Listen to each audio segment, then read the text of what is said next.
When I listen to Boris Johnson, when I listen to people like Joe Biden, when I listen even more to Emmanuel Macron, all I can think of is how condescending you are. Glasgow was the UK's second most important city. Beautiful buildings, beautiful streets, a gorgeous city. When I see cities like this, I think also about the other side of it. You know, there's a phrase from Walter Benjamin, every monument of civilization is also a monument of barbarism. I think of the famines in Bengal, the jute workers in Bengal sending jute to Dundee through the Glasgow port.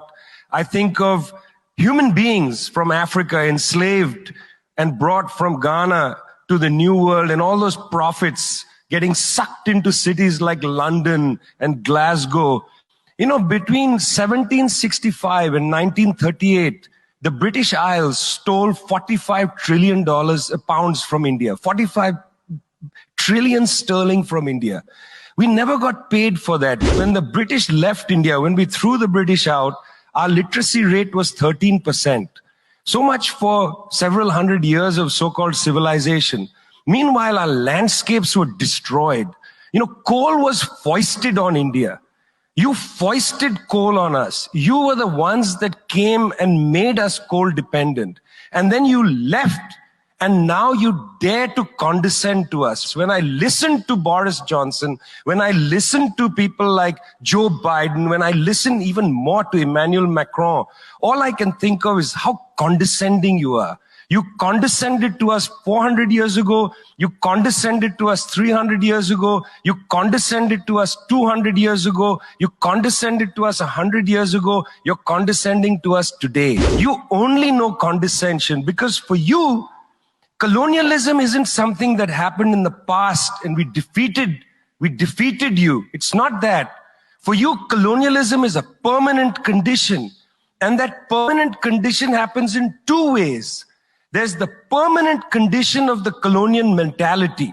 You want to lecture us. You want to tell us that we are responsible for all the problems because you'll never accept that you're the one principally to blame. You signed the Rio Formula in 1992 on common and differentiated responsibilities. You like the common part. You like the common part. You like to say we're all in this together and so on. We're not in this together. The United States, 4-5% of the world's population, still uses 25% of the world's resources. You outsource production to China, and then you say China is the carbon polluter. China's producing your buckets. China's producing your nuts and bolts. China's producing your phones. Try to produce it in your own countries and see your carbon emissions rise. You love lecturing us because you have a colonial mentality. Then there are colonial structures and institutions. You lend us money, and every time you lend us money, which is our money, every time the International Monetary Fund comes to our societies and they tell us, here's the money we are giving you. No, it's our money. You give us our money back as debt, and then you lecture us about how we should live. The climate justice movement is a movement that says we're worried about our future. What future? What future? Children in the African continent, in Asia, in Latin America, they don't have a future. They don't have a present. They're not worried about the future. They're worried about their present. Your slogan is, we're worried about the future. What future?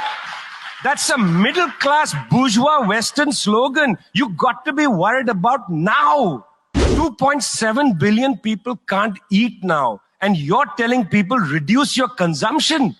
How does this sound to a child who hasn't eaten in days? You got to clue into this, guys. You got to clue into this. Otherwise, this movement will have no legs in the third world.